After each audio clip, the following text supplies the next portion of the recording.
Profitez-en, des PS5 tout juste tombés du camion.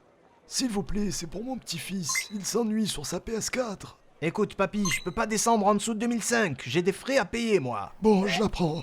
Allez, on se casse, avant que la racaille vienne nous la voler. Ça sent le pigeon ici.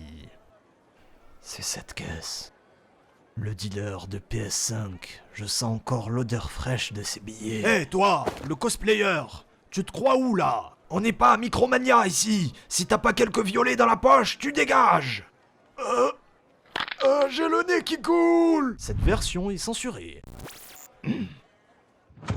Voyons jeune homme, faut pas vous énerver comme ça. Ce sont juste des jeux vidéo. Vous aurez votre console vous aussi.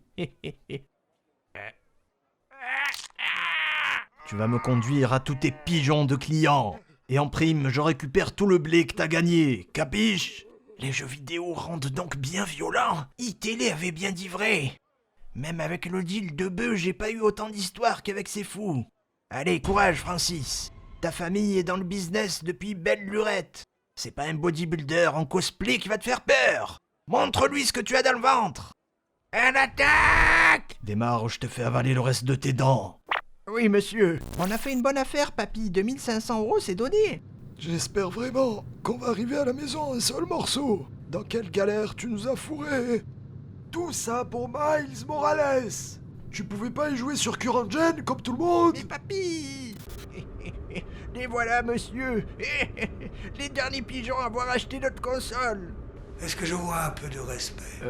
Monsieur? Est-ce que je sens un peu d'amitié? Est-ce qu'il vous vient l'idée de m'appeler parrain? Mais qu'est-ce qui m'a pris de me lancer dans le jeu vidéo? C'est un vrai repère de taré ce milieu. La suite est trop violente, elle est censurée. Vous l'avez compris, la morale de l'histoire est la suivante, fallait la réserver à micro. Non, faut pas l'acheter pour le moment, y a pas de bon jeu, ça sert à rien. Bienvenue sur la chaîne de Reggie.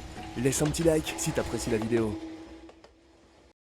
Salut tout le monde, aujourd'hui on va aborder le final de cette rivalité entre Dio et la famille Joestar, avec ce grand moment de la Japanimation, le combat entre Jotaro et Dio. Pour ceux qui connaissent pas, je rappelle le concept. C'est une série où on revient sur des grands moments. La Japanimation, les jeux vidéo, les séries télé. Ensuite, il y a une playlist qui est dispo, donc n'hésitez pas à aller voir les autres épisodes de la série. Il en a fallu du temps, mais j'ai enfin regardé Jojo. Je vais revenir tout de même sur l'OAV des années 90. Mais attendez, vous vous souvenez forcément de cet OAV. Celui où Saul Goodman devient joueur de cartes en tant que Darby.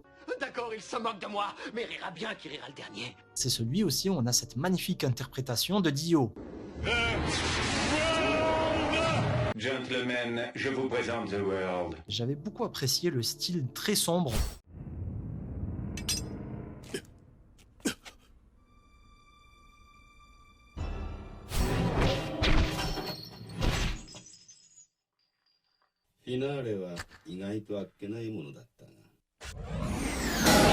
Pour décrire cette partie 3 de Jojo, c'est un long voyage, 47 épisodes pour arriver en Égypte et essayer de sauver la mère de Jotaro. C'est une succession d'ennemis que les différents personnages affrontent à chaque épisode, et tout le long on a le mythe de Dio qui est entretenu, qui est nourri jusqu'au grand final où on le voit enfin. Alors on s'y attend, c'est le boss de fin avec un combat qui s'annonce très dur et j'ai pas été déçu. Faut dire que Dio, c'est un méchant très charismatique, il a énormément de classe, il a plus une once d'humanité, donc il est vraiment dans l'extrême, il est cruel, sans pitié, fourbe. Du coup, j'ai une question pour vous, est-ce qu'il y a selon vous un antagoniste plus réussi que Dio dans les animés? Quelqu'un de plus charismatique, de plus maléfique? Alors je tenais à revenir sur cet instant qui est exceptionnel. Ah vraiment, j'en ai des frissons avec ça. Et d'un coup, Kakyoin qui est balancé, le temps qui reprend, et on comprend pas ce qu'il se passe. Et c'est ça qui forge l'image aussi de Dio, c'est qu'un des protagonistes doit mourir pour trouver son secret. C'est un truc de fou quand même. 30 millions d'amis, faut pas qu'ils regardent ça. Voilà, le méchant qui est peu conventionnel, hein, qui dégage les chats et qui les démembre. Sûr de lui, impulsif comme d'habitude, Jotaro écoute pas le dernier conseil de Joseph et fonce pour le combat. Et c'est vrai, hein, c'est un adversaire à la hauteur de Dio, parce que lui aussi, Jotaro, il est très charismatique dans ses combats, il a été rarement mis en difficulté, même s'il a eu quelques galères, mais au final, il rebondit toujours, il a cet excès de confiance.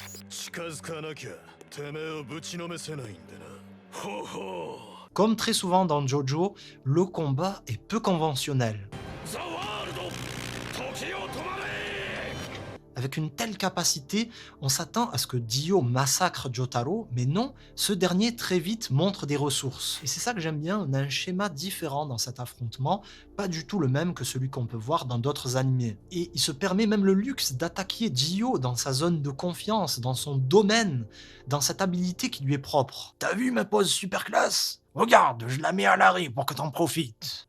Non, c'est moi le plus classe, pas lui. C'est un vrai duel en fait pendant ces 3 épisodes entre les deux personnages pour savoir qui a le plus la classe. Il y a des scènes mythiques chacun de leur côté.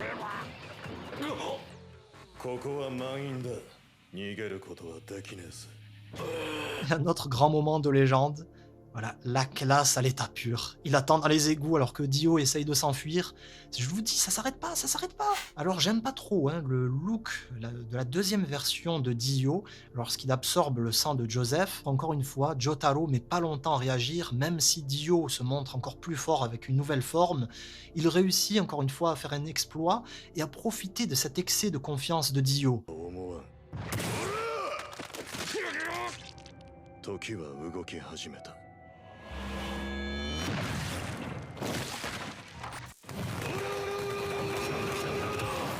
Des rugissements qui sont devenus iconiques de la culture manga, c'est dire que ce combat a laissé un fort impact. Au final, Jotaro gagne le combat, mais c'est pas tout seul. C'est avec l'intervention de ses amis. C'est avec le secret du stand qui a été révélé et avec l'intervention de Polnareff. Comme disait un certain JDG, la technique secrète de l'amitié. Non, c'est de la triche, non! Mais pourquoi j'ai une voix de vieillard maintenant? Salut tout le monde et à très vite pour un autre épisode. Ça va mieux maintenant, j'ai fait un petit somme, mais ça va mieux. Merci d'avoir regardé cette vidéo.